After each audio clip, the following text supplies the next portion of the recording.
Hello, everybody. I'm Randy, And I'm Adriana. and welcome to another episode of K-Talk. It's a brand new start of a year, and we're here to talk about learning a new skill. Yeah. So, we start off 2021 and everybody always has New Year's resolutions, So we thought maybe one of your New Year's resolutions might be to learn a new language. And what better language to learn than Korean, 한국어. So we here at the library have some great resources available for you to be able to start your journey on learning how to speak a different language. So you want to start us off with some of the resources available? Well, one of our top resources, an e-resource that you can use via our website, is Mango Languages. I believe it has over 50 different languages, including Korean. Yeah. So that you can kind of get started learning greetings. It's conversational Korean. Yes. Yeah, I've started the Korean course. I don't know if you have. I've gone through all of lesson 1. I've started my journey. Let's put it this way. I started my journey in learning Korean 3 years ago almost, and I'm still a novice. I start learning and I do months of intensive practice, and then things get in the way, and then I have to pick it up again a few months later. So one of the things that really helps is Mango Languages. It does do conversational Korean, so you can learn how to say how, the weather's great, or you can learn how to introduce yourself in Korean. Also how to, ask for directions, or if you're at a restaurant, how to, call over your waiter and things like that. So if you are looking just to learn some basic phrases, Mango Languages is a great resource. How far have you gotten in it? I'm on lesson 1. Lesson 1? Yes. Yeah, I have to get more into it. I tend to use more. When I first started learning Korean, I did start with Mango Languages, but my issue with Mango Languages, it's a great resource, but I tend to be the type of learner that likes to break things down. So I was like, why, what's making the sounds? What letters are making the sounds? Yeah, because you don't get that introduction to what the alphabet characters are. Correct. Yes. But I do think it's a good place to start. It is a good place to start. And then from there are some other resources that are available for you. For one, we are a library, so there are a few Korean books, Korean language books that we have here available in the library.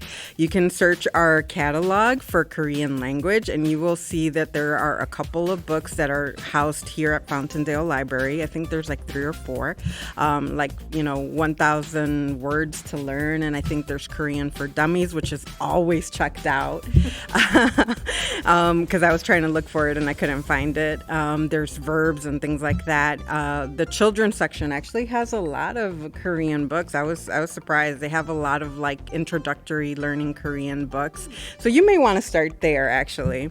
And then apart from having books, we do have a digital content just like Mango, but we also have digital books. So Overdrive, I found, has 3 learning Korean books, including Korean for Dummies, which has a very long hold list. Let's face it, everybody wants to learn Korean these days. But another resource that all Army wants to learn Korean. You want to be able to be like, 안녕하세요, Jungkook. So everybody wants to learn Korean these days. But one surprising database that we have that I didn't think had anything on learning Korean, but it actually does, is Hoopla. Oh, I would imagine there's quite a bit there.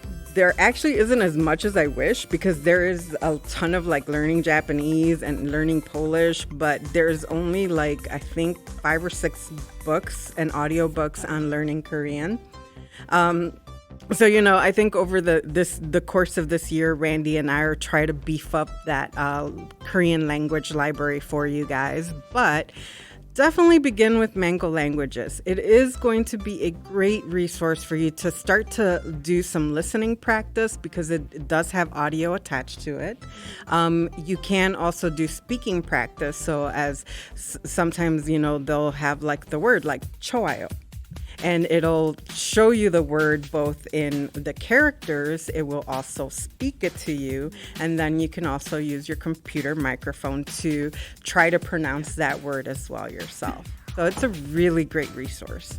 You know, I am probably going to be picking up my Korean language again pretty soon here. You know, I've been doing a lot of stuff, so now I think I'm going to get back to learning Korean. One resource that I absolutely love to use is actually on YouTube. Is Talk to Me in Korean. They do some great video content on YouTube that does a lot of you know, words and phrases and talks about particles and verbs and all the grammar stuff that I absolutely hate, but that you need to know. You know, Korean is a great language to learn. It is not as tough as, like, say, Chinese or Cantonese, I should say, Mandarin and things like that. But it is an implied language. So there is, you know, it's going to take some getting used to the fact that you don't say the this or a this or she this. It's very implied. So you're basically just putting words together. But it's a lot of fun. It's a lot of fun. It's like a jigsaw puzzle almost. Yes. My goal, I guess, would be to be able to watch dramas without subtitles, right? That is my goal too. I really, really want to get to the point where I can watch a drama without a subtitle. I would say I can understand about 30% of like the dramas, and short sentences I have no problem with. Those I'm like really good at. It's the long sentences or the accents, like the Satori accent or Busan accent. There, I'm lost. Honestly. Or Jeju. Oh, Jeju's the worst. I could not understand that accent whatsoever. But yeah, I think Randy and I are both going to try to continue our language learning this year, and hopefully you guys can can start your journey with us. It's a great way to start off a new year, and it does give you some insight into a different culture, and it is a skill that you can pick up and take with you when you go visit other countries, especially if you have plans to go visit Korea. It is really great to be able to say, go left, go right, or even understand when someone's telling you to go left, go right, or how to say please, or how to even just call over your waiter. So if you have plans to travel, hopefully travel will resume sometime this year.